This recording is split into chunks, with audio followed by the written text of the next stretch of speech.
Welcome to Sixes Custom. My name's Alex. We've had the shop for 4 years, and that's the nutshell of how it kind of started, or how long we've been open, I should say. My history is not as elaborate as a lot of people in this industry. I started off, I got into cars, of course, family members. My dad was huge into Corvettes, actually. And before that, we lived in England. They don't have Corvettes over there, so it was tiny little cars and not a lot of speed. We moved over here when I was 12. And the first thing he wanted to do was buy a muscle car. I had no interest in it, didn't care. I didn't really care about cars. And then he looked at Mustangs, didn't like them, ended up with a C4 Corvette, loved it, had it for like 10 years. Built it, 600 horsepower, the whole thing. It's the first car I ever drove a manual in, which was probably a dumb idea, but I loved it. Going through high school, I really didn't do school well. I really couldn't, I'm not interested in things I'm not interested in. You know, I couldn't focus on it and everything else, but auto tech, thankfully, was a big part of my school, and I loved that. I did that a lot. School didn't really work out for me anyway, so like after high school I was done. I started working at car dealerships because of auto tech. That was kind of what I felt like my career was going to be. And then I did that for 4 or 5 years and didn't really have like a passion for building cars at the time. I knew a lot about it. I was really interested in it, so I was like hyper focused on it. But had a good friend, Adam, who's actually thankfully going to be starting here end of the year. He is like my mentor and everything. We started building a car, a 240SX. Originally, it was going to be for drag racing, and then I discovered drifting. So we started building a 240SX for drifting. Took us 5 or 6 years. Went through, the grassroots, Pro-Am, Pro 2, and in the early stages, it was just me and him, and we never had a car failure. I'm not the best driver. I did not have the best car, didn't have the fastest car, didn't have the best anything, couldn't afford it, but the car never broke. So I won kind of by default because my car never broke down. And that really taught me a lot about like how to build cars and everything else. I'm terrible with dates. So 24, 25-ish when I kind of quit driving professionally. I actually quit my job and did it for about a year professionally. I got a bunch of sponsors. They added a bunch of stuff. I couldn't keep up financially, and we couldn't keep up with the car build, and it got way too stressful, so we kind of quit. I already had all the equipment, so I started transporting exotic cars. And that's kind of where my hot rodding experience started. So keep in mind, I'm like 26 here, right? I'm 34 now, so this was not that long ago. I started moving cars for a lot of auctions, Barrett Jackson, Meekum, stuff like that. A lot of consignment shops, and I saw these hot rods, and I'm like, I have no idea what these are, but they're kind of cool. And like I'd like to build some someday. And being kind of a drifting guy, the Datsun's 240S, the 240Zs, 260 and 280Zs were kind of what really grabbed my attention. Fast forward a few years, so I did the transport thing for about 5 years. But fast forward, and I hauled a couple cars for Dave Kindig, bitchin' rides on Velocity. I'm sure most of your viewers know exactly what I'm talking about.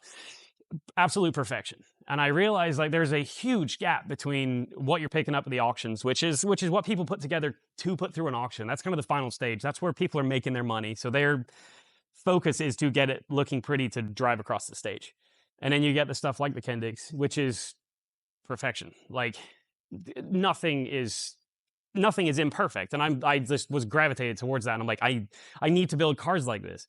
Of course, they're $500,000 to $750,000 when you really get down to their big builds. So that's a big ask, and it takes a long time to get there. But that's what my mindset was going into this, and that's how we built the race cars. And I realized that there is like I said, there's a big gap in the industry for it, in between the guys that are building the cars to go across the auction and the guys that are building the cars to actually drive. So that's what we do. We build cars with race car mentality, where it's like, if it's not serviceable, I don't really want to do it. If it's not going to last with someone beating the crap out of it, I don't really want to do it either. Like, it really needs to survive any situation. One thing I tell a lot of people is, if the OEM can do it, we can do it too. 100,000 miles on a build. Any electrical thing you can think of, like power locks, retain accessories, all that stuff. There's modules for it. You just got to kind of make them work. Most of the guys that work for me are younger guys. They're my age or younger. We've got a couple, 40s, 50s, which they got burnt out on the regular 9 to 5 kind of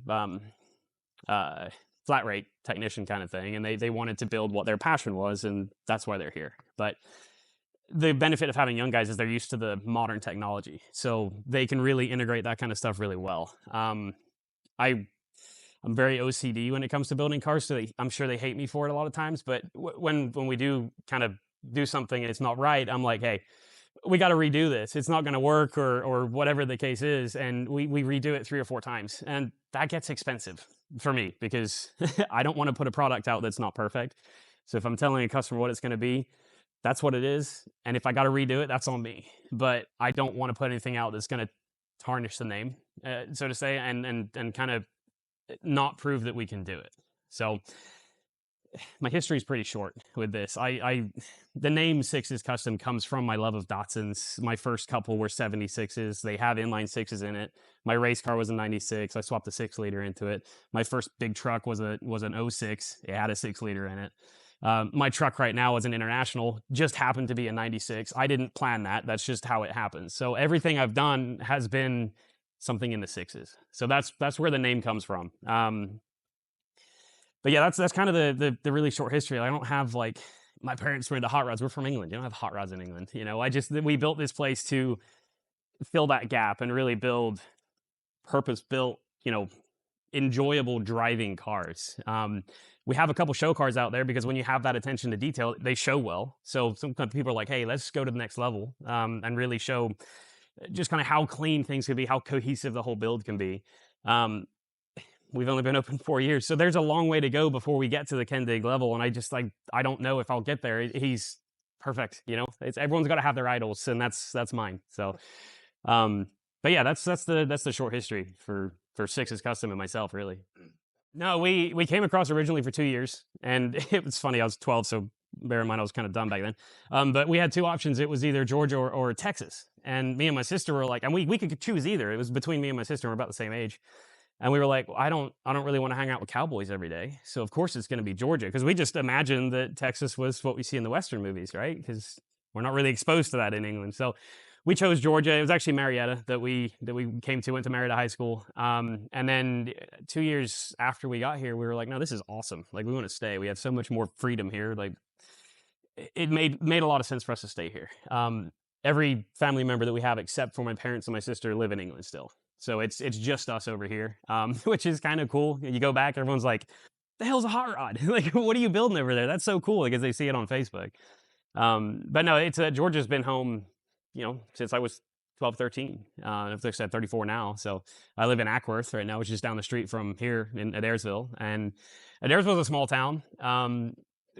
When we moved in, we didn't really know what to expect. When we first opened the business, the goal was to buy a car, like a Datsun or something, because I did Datsuns first. That was the first couple I did. Buy a car, fix it up, have a really good presentable car that we could sell and make some money on, just build them for us. And I think we did one, and then people realized that, like, hey, they're doing good work. Can you fix this for me? And we started doing like smaller jobs, replacing floor pans, quarter panels, engine swaps, build like small builds and stuff like that. And it literally just progressed from there, like exponentially. And like I said, we're on our 4th year now, and we're doing several $100,000 builds and winning shows with them, and doing really well, and kind of want to keep that going.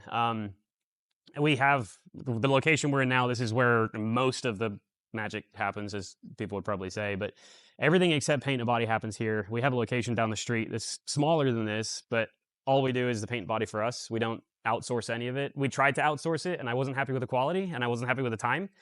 So we took a loan, got a paint booth, and we'll go see it later, but that's why we have the paint booth. So a lot of what we do is driven off of, like, that's not good enough. Like, the amount people are charging for builds like this, it's not fair to give someone something that they have to worry about driving, or have to worry about the paint failing in a few years. So everything we do is warranted. If the customers let us buy the parts, that is, because I can't control if they supply it. But everything we do is warranted, paint included, and it's with the intention of being able to stand behind it. You know, if I can't hurt it driving it, you're probably not going to. So that's kind of the mentality there. So I don't think we're super close to our customers. We have an open door policy, so like anyone can come in at any time. If we're doing a build for them, I don't care. We're not hiding anything. We build cars really quickly because I don't have a lot of space, so we've got to keep the wrenches turning. And everyone knows my heart's in Datsuns. Like, I love building Datsuns. We're doing right now, which is just off pain, Series 1. I'm so excited to get that out because we've not done a Series 1 before, and that's just like an early 240Z, but once that gets out there, I'm hoping that more people are going to see that we can build beautiful Datsuns that are functional and driving and everything else, and they look good on every angle, so we get more Datsuns. So like, I guess Datsuns are kind of where it's at for me. I'd love to do like a 620 truck or a 510 or something like that. I'd love to get into more things. I've just never done one before. But as far as through the shop, my favorite build was probably, we did a Wagoneer for a guy named David, and it was the first real proper LS swap that we did. I didn't charge him nearly enough, but it turned out stunning. And it was the first one that we did. We didn't do any paint and body to it. It was just electrical, very simple LQ4 build, 4L65 transmission, like mostly out of the box stuff. And I say out of the box, and I'll get to that later. We rarely use anything straight out of the box. It's just never good enough, but it drove beautiful. Everything worked. AC was great. It was easy to service. It had plenty of power. It was stock suspension, stock tires, stock wheels. I felt like I could have driven back to California as soon as we were done and driven back and just been happy, you know? And that's the kind of feeling that I want to get when I build a car. Jeff, who owns the show car that we're our flagship right now, it's a 74 Bronco. That car is as close to perfect as we've been able to get so far. And I told him when we build it, like, look, this is our first show car. This is our first gen Bronco. If you want to do this with me, I'll promise you I'll do it the best I can. And he had seen some other work that we did and was really excited. He lives local, so he's excited to invest local too. But we'll see something. We're at a car show and the lighting's slightly different. And we're like, hey, that's a little off. Like, let me have the car back and we'll fix it for you. So like, I have a really, I guess like a intense feeling of possession over that car where I'm like, no, like that's our passion project. Like, everyone here knows that when we work on that thing, that's us in a nutshell. That's as good as we can get. So if you're not happy with it, you need to tell me so we can get it back in and redo it. Like, every person here is responsible for that. So that one has a pretty heavy place in my heart too, for like a favorite build. But every car that leaves here that the customer's happy, that's my favorite one for a week, you know? Because like, they will call them, and if I don't hear from them for a week, I'm like, damn, what's going on? And then we'll hear from the next week, and they're like, my wife loves this thing, it's so good. Like, you know, I ask people to drive it 1,000 miles, bring it back, so I can do like nut bolt checks, make sure nothing's leaking, make sure there's nothing that's failing, because you're putting hundreds of parts on a car, something's going to fail. It's natural, it's going to happen, but we just want to make sure that everything's 100%. So when they bring it back, they're like, no, it's good. Like, you know, how long do you need it for? I'm like, I don't know. I just, you know, let me look at it, make sure it's good first. And then, normally we find a couple small things, we fix it, they get it back, and then we don't see it for a couple months. And then they bring it back and want another car built or something. So like, everything that we've done is, there's nothing I've hated that we've done so far, that we've done a full build on. So it's hard to really put a favorite on anything, you know? Well, our first one was, I have no idea who you guys were. I had a guy working for me at the time named Tyler, and he was kind of our electrical guy. He since went off on his own. He went to PRI. This was before we were doing anything like that. And he came back with a bunch of pamphlets from you guys. He was like, hey, check this out. Like, we'd had some issues with some other manufacturers before, and it's mainly related to like customer service or like troubleshooting and stuff like that. So we're like, you know what, screw it, we'll try them. Like, never heard of them before.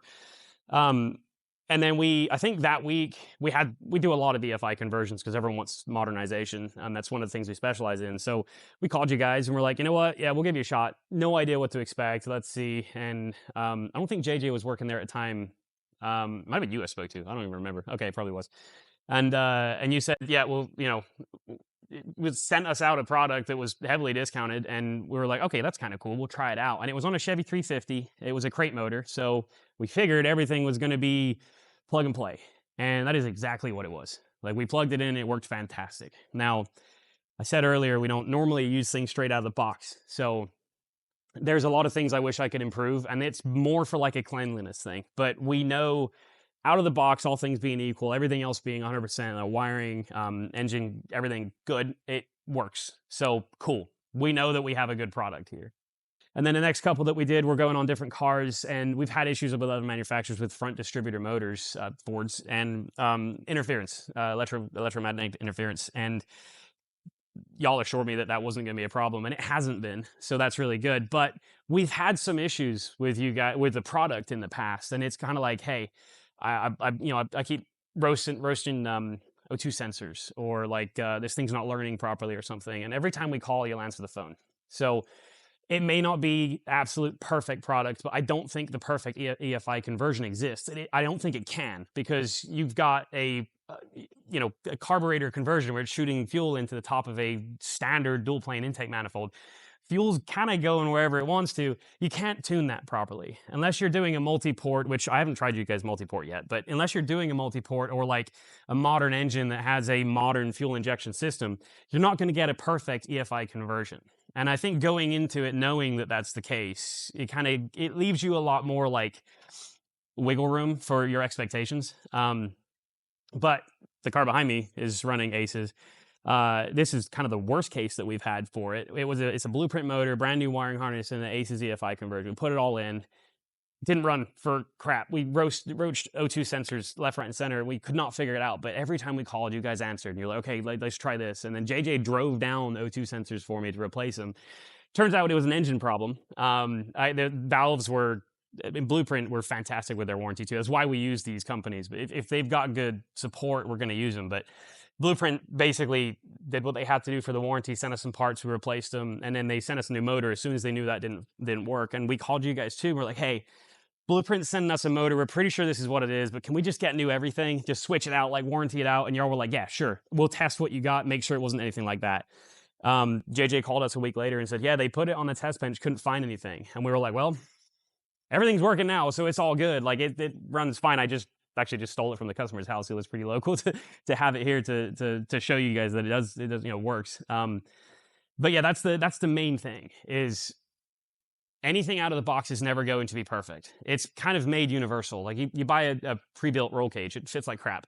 You got to think of everything like that. Anything that, unless it is a OEM part that was from the manufacturer, designed to fit in that thing that is also from the manufacturer, it's never going to be perfect. But I really feel like with Aces, we can give you guys criticism and say like, hey, wiring harnesses, for example, I would love a bare harness that is not loomed and it does not have pre-terminated anything, so I can choose where the routing goes. JJ said like, yeah, we're building one. Like we've got that coming. And I'm like, awesome. I'm first in line. Get me like 8 of them because I can use the connectors and just kind of build harnesses like we do normally. And that's no different than anything else we do. We'll buy American Auto Wire, Painless, or Ron Francis, whatever it is. And that's kind of just a starting point. We use it for the connectors. We use it for the main harness bundles and stuff like that. But then we reroute them exactly how we want it and use weld studs for harness routing and stuff like that. So knowing that's how we work and knowing that you guys are still there no matter what we have issues with is why we keep using you. I think I told you earlier, I think we have like 7 or 8 Aces kits out right now for LS swaps or EFI conversions. And unless someone's got a customer that's drag racing one right now, and he'll call me every now and again, he's like, hey, what happened to the O2? Or why is this doing it? And he's got like vapor lock problems and stuff like that. So it's like, you've got to kind of know what you're dealing with. But as far as EFI control, when we install one, it works. So that's why we keep using it. No, I think like customer experiences with Aces was, there's 2 there. This guy was the one that we had the issues with the Blueprint and everything, and he was like, wow, this sucks. And I'm like, dude, trust me. The companies that we're using them for a reason, and he trusts us and we trust you guys. So we were like, yeah, don't worry about it. We'll get to the bottom of it eventually. And the whole saga only took like 2 weeks. I'm talking from the time we realized we had a motor problem to the time a new motor was here, a new motor was installed, and a new Aces kit was installed was all 2 weeks. And that's incredible. Like that's good. I don't have a lot of space. So if I'm warrantying something is taking 2 weeks of bay time, that's expensive. So I really want to focus on that kind of thing. And that's the same kind of story as like my personal relationship with you guys is I know that either me or Steph can call and we can say, hey, I got a problem, and we know that you're going to answer the phone. I don't know what the solution's going to be until we talk to someone there, but we know that we can talk to someone and get it figured out. And I know since we've been using you guys, you've moved to a different building and you've switched out. Like I used to deal with you, and now JJ's the guy, and JJ's awesome. We've actually known him for a long time through my realtor of all things, but they were car guys back in the day when my dad was doing Corvettes, and like my dad's friend knew of JJ from way back in the day. But yeah, that's kind of the common theme there is reliability and communication. That's a big part. Cool. Here's the truth. I mean, anyone that has a reliable car with a carburetor and knows how to tune a carburetor really doesn't need an EFI system. And that's the kind of the harsh truth. But EFI systems kind of dumb things down a lot for people that don't have to worry about it or aren't tinkering with their cars a lot. And if you have a car that has a good, reliable electrical system, good, reliable motor, and all other things being equal, any of the off-the-shelf EFI systems are going to work, and that's just the way it is. But as far as fit and finish, quality of materials, reliability and communication and warranty and everything, I would recommend Aces over anyone else that we've dealt with by a long shot. And that's why we do. We've sold a couple kits to people that just had questions about it. And I think we're listed on your website as one of the suppliers. So they'll call us and say, hey, like, give me the truth. I'm like, the truth is just what I told you. But I promise you, if you call them right now, they're going to answer the phone. If you call another guy, you're going to be waiting for 20 minutes to talk to someone who may or may not be the right person you have to talk to. So, and another thing is when you do have a problem, it doesn't sit on the shelf for 6 months before someone looks at it. These Aces have test benches and test motors, and they will take your unit that you have issues with, plug it up to this motor that they know runs on a good Aces kit, and they can see what's going on real time on the motor that you're having issues with, for the most part, as long as it's a common one. And that's huge, because then you know if it works on theirs, you've got something going wrong. And it's not like y'all suck, get out of here to the customer. It's like, hey, no, this is working. You need to check some other things on your side. And it really narrows down what the problem is. Whereas some of the other manufacturers would take the computer and they have a very basic test bench that they use, just the computer, and it just tests the computer components individually. That doesn't really tell you if it's going to work. There may be some interference issues that you've got going on. So that's huge, again, for making sure that the system's working as a whole. And this is a side note, I normally don't like to do EFI conversions on cars that I don't have control over everything. Like, I don't have control over the wiring, I don't have control over the motor, I don't have control over how the exhaust is ran or where the O2 is put, things like that, because I don't know if it's going to work. You never really know when you're dealing with cars that are 50, 60, 70 years old. You don't know what they've done, you don't know what previous people have done, you don't know what kind of condition things are in. If you're burning a ton of oil, you're going to foul the O2 constantly, and there's nothing that any EFI system is going to do to fix that. So I like to control everything when we do it for that reason, so I can warranty it. But like I said, that's kind of the main reason for recommending it, is because of the testing. Oh, okay. Well, the second part of that's easy. Like, what advice I would give to other dealers and partnering with Aces is the customer support. That should be the only thing you worry about.